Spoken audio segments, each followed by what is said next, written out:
oi oi, never one to waste time or cut back on glamour. I decided that I needed to dye my hair this morning, which is why this is happening.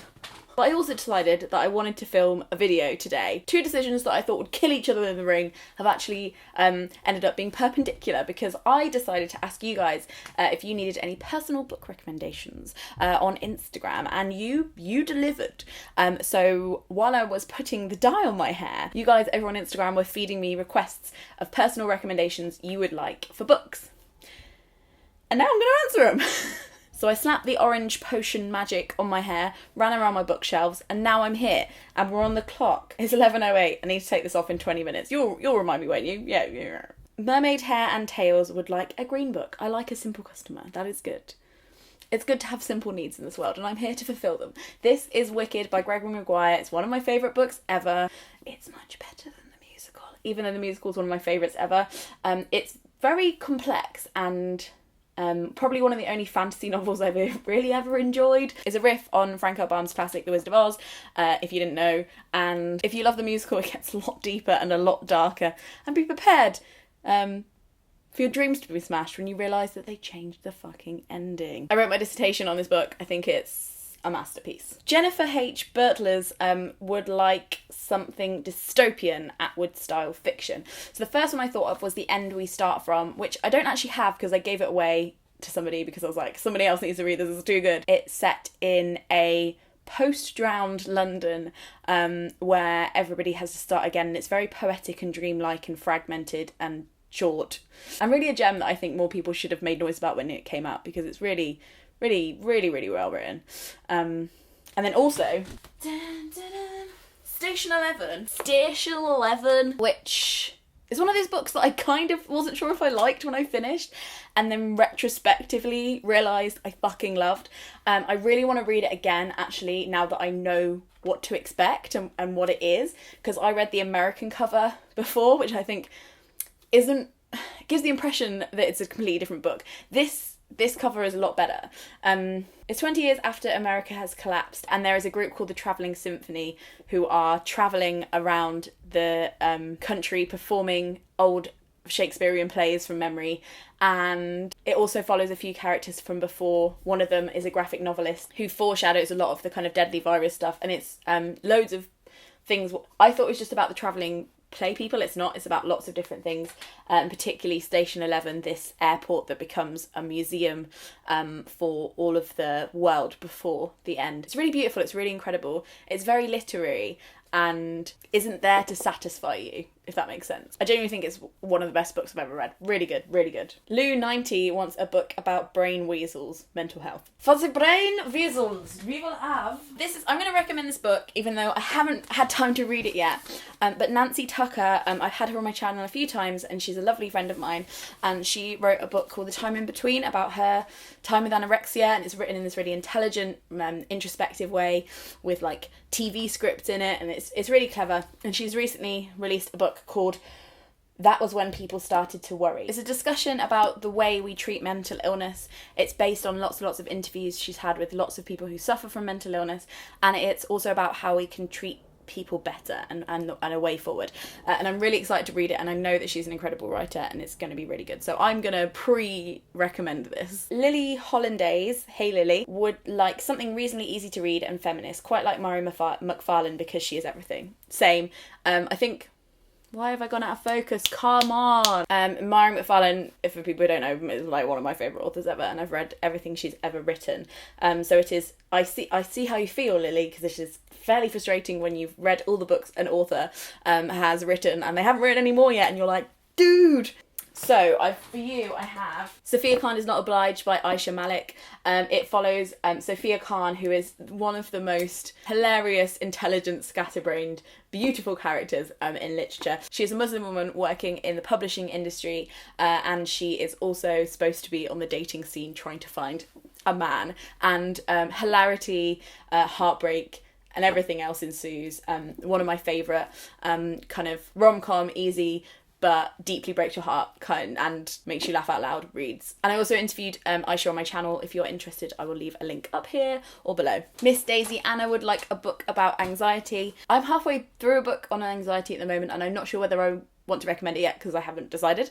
But my boyfriend, Craig Simmons, really struggles with anxiety, and he has just read this book, How to Survive the End of the World.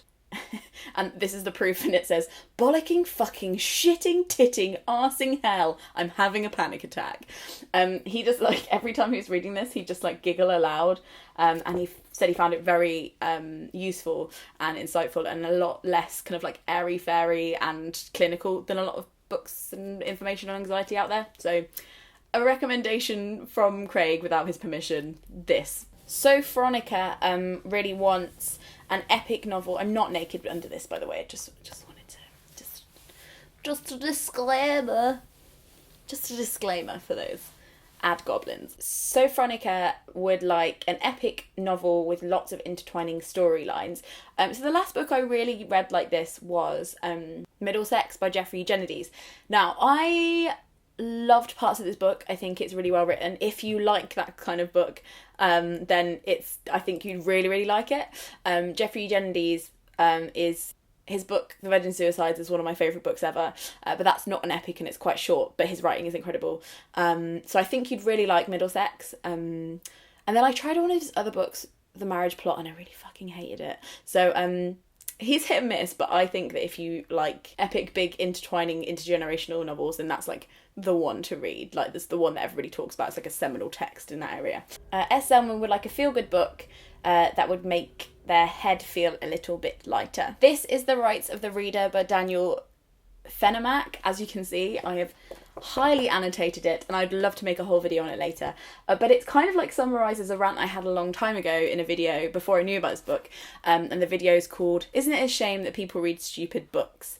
And it's my discussion on how people are allowed to read books that you don't like or don't think are intelligent, and you can leave them the fuck alone, is the is the brief summary of that video. But in a more intelligent way, Daniel puts it in these 10 rights that he notes down as like the things you might see them in bookshops sometimes, the rights that everybody has when they are readers, and it's kind of like almost like a declaration of independence for readers. It's illustrated by Quentin Blake.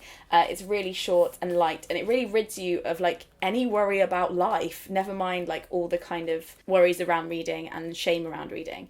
So the rights are the right not to read. First one, the right to skip, the right not to finish a book, the right to read it again, the right to read anything, the right to mistake a book for real life, the right to read anywhere, the right to dip in, the right to read aloud, and the right to be quiet.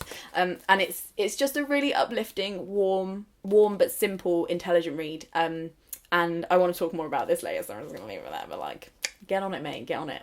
Simply Bansari likes George Orwell and Ayn Rand, something along those lines. So that can go like a few ways. I haven't read any Ayn Rand, so I'm not gonna address her because I'm ignorant. But if you want something kind of George Orwell-esque, that's really hard to know which way to go with that, like which direction.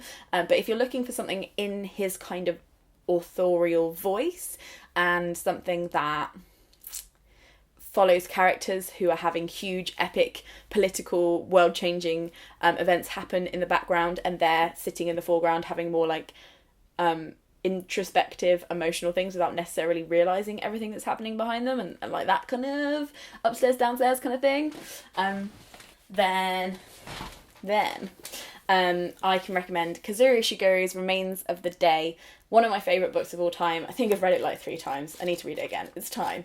It follows Stevens, who is a butler of Darlington Hall. Who is this really ageing butler of Darlington Hall. It's set in 1956, but it looks back on his whole career as a butler. It's kind of showcasing the deterioration of the kind of culture where rich people have halls and butlers and horses, and also the rise of fascism that happened in the background around the elite and the aristocracy. So there's lots of like very interesting historical figures that are clearly entering the house that he is a butler of, but he's got this kind of duty and this kind of chivalry code around butler culture. And it's all related to like his father and how he feels about that. And it also follows his interactions and slow affection for the housekeeper, who in the film is played by Emma Thompson. And I think in this book, at least, Kazuro Shigure changes the way he writes in every book. I can't even. But in this book, Kazuro Shigure has that ethereal voice that's very, I think, Orwell would approve of. It's very sparse, it's very simple, to the point, has all the emotional gravitas without having to use all the crazy words, and is just very gentle but bites you in the ass kind of writing. Get me? I don't know if that's a good comparison for Orwell, but I didn't want to go down the dystopian predictable route. I wanted to think about why you might actually like George Orwell rather than the politics side of it, because there's so many Animal Farm-esque kind of books you could read. But that's something different. Is it different? It's one of the most famous books ever. You know what I mean. Do you know any non-fiction circus-related books? I do. I know quite a few. I own quite a few. I can't profess to have finished any, although I have started a lot. This one is one that I've kept around for a long time that I'm really determined to get a chance to read, even though it's quite thick. It's by Beth Macy and it's called True Vine. George and Willie Muse were just 6 and 9 years old, but they worked in the fields from dawn till dusk, until a white man offered them candy, stole them away to be circus freaks. For the next 28 years, their distraught mother struggles to get them back. It's a true story about two twins that were kidnapped and taken to the circus, and I think it crosses a lot of kind of topics and historical moments, and I really, really want to read this. I just haven't had the time. John Molly wants a book to deal with the horrible process of flat hunting. I would love that too. Please, anybody pass on your recommendations in the comments, because that sounds like a shelving mark the world needs. Ellen Jones, my favourite person. Sorry, Ellen, that's the only way I can say your name. Ellen would like a comforting read. A few of you asked for that, actually. Are people in distress? Are you okay? Guys, it's okay. It's going to be fine. One has recently come out is Neil Gaiman and Chris Riddell's Art Matters, which is an illustrated essay about why art is important and why you feel like you should be able to make it. And also 3 of his other essays, Credo, Why Our Future Depends on Libraries, Reading and Daydreaming, and Making a Chair. It's so uplifting, it's so warm to flick through, it's in no way pressuring, and it's something that you'll want to hold on to forever. I love this, and I'm probably going to buy everybody a copy for Christmas. Hannah Powis wants anything non-fiction on race, class or gender that sticks out to you. Yeah, lots. I've recommended Why I'm Now Talking to White People About Race quite a few times, so I thought I'd pull out this other one, Mama Can't Raise No Man. I think I've mentioned this in videos before, but Robin Travis, this book came out in 2016, and in 2016 he was the only black man to be published in the UK.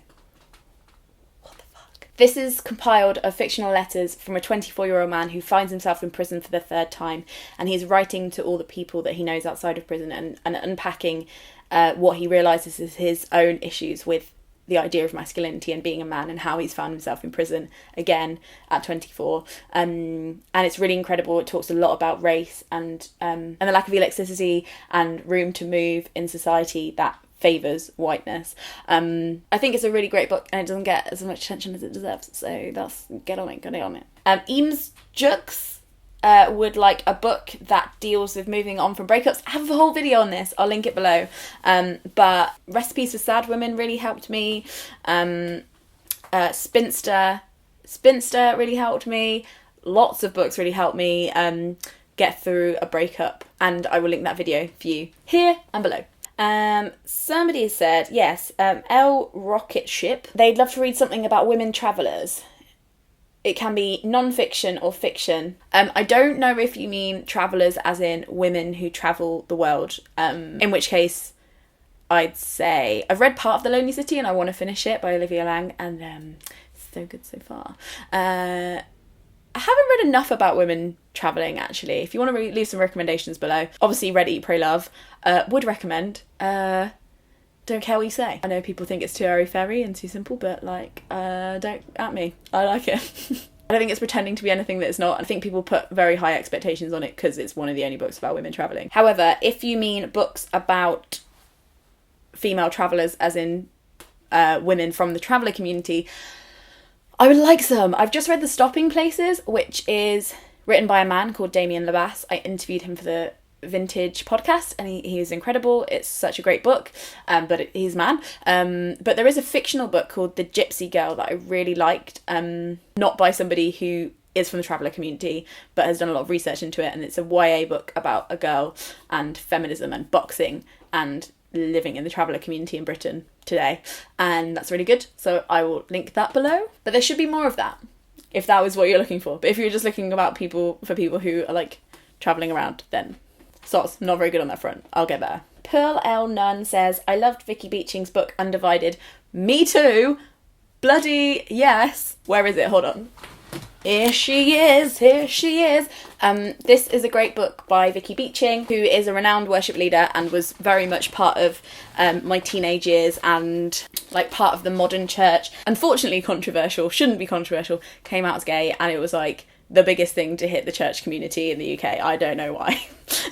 She's handled it with such grace and wisdom and has written this book Undivided, which is like a really intelligent kind of memoir, but also wider look at the historical reasons that LGBT people have been demonised in the church and how we can change that and why it's literally ridiculous and not even in the fucking Bible. Anyway, not the point. Calm.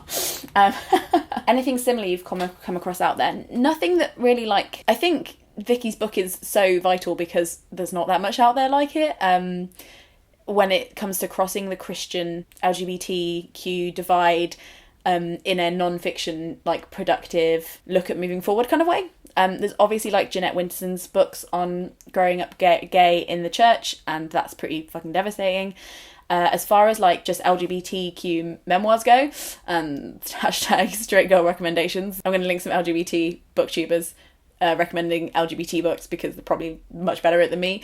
But ones that I have loved are Fun Home by Alison Bechdel, Doan Butch Blues by Leslie Feinberg, and The Gender Games by Gina Dawson. I should probably wash this off, but I'm having fun. Who knows what colour my hair will be? Let's find out. Anon. Would like some feminist romance. Myron McFarlane. I'd like to find more. I've heard the Sally Rooney Conversation with Friends, but I don't think that's like a romance. God, that's depressing. Why can't I think of any? Help in the comments, please. Linazal. Sorry, because your usernames are coming up but not your names. I'm just like... It's very hard to differentiate between a surname and a first name, I have realised. Vowels are hard. A book about choosing or not choosing motherhood. Motherhood by Sheila Hetty. So good. I would like to read more books like that. The Sight was recently longlisted for the Man Booker Prize, and that is also about that. I haven't read it yet, but that's out there. But I would definitely like to hear more about that, and I think there are some more books like that coming. I think it's hopefully going to be a bit of a publishing trend, because I'm like, dear God, why are there no books on this topic? Smithy asks for a self-help book which is worth my time. I've made a video all about that. It's called Self-Help Books That Actually Help, and I'll link that here and here. Oscar says that they haven't read a book since year 6, so 7 years ago. They really need an easy, fun read to get back in. Oh my God. Potentially, like, not because I'm prescribing you a middle grade book, because I think the last time you read books was in middle grade, but genuinely a very, very good read is Varjak Kapoor by S.F. Said.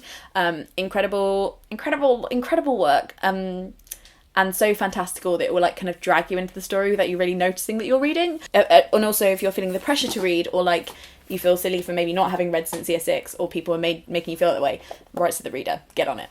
Between Lines and Life would like a book that looks at art in a unique way. I cannot recommend enough Playing to the Gallery by Grayson Perry. He's a very famous artist and has had a lot of shows and is very clever in the way he does stuff, but he's also completely self-mocking and is like, this industry is mad, and the constructs of what we find good about art are literally fictional, and it's really funny, and it's illustrated by him, and it's just really an incredible book. Incredible. Every book I recommend is incredible. I mean, it's because I'm an incredible book recommendator. Fire me. Books like Harry Potter.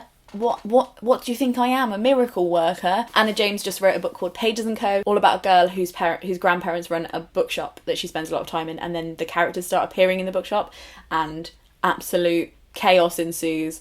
She realises that she can jump into books, and there's a whole world underneath the idea of book wandering, and it's very world buildy and like has a lot of crevices and fantasy about it. It's a middle grade book, and I mean, nothing is Harry Potter, but if that's the kind of jam you're looking for, it's really good. You should have a look. And the last recommendation of the day, Pass the Damn Books Please, what a username, would like a book that's very gritty but still magical and beautifully written. Elementals by A.S. Byatt is one that I don't see people talk about a lot. A.S. Byatt's more famous book is Possession, but she wrote so many more. A short but biting and just like very precisely and beautifully written collection of short stories that are loosely based. I wouldn't even say inspired by fairy stories or like myths. I'd say like creating her own myths and stories. It's really clever. Read it! I don't know why I'm Welsh. I'm going to wash this orange off my hair because it's been twice what was recommended on the package now. So good luck to me.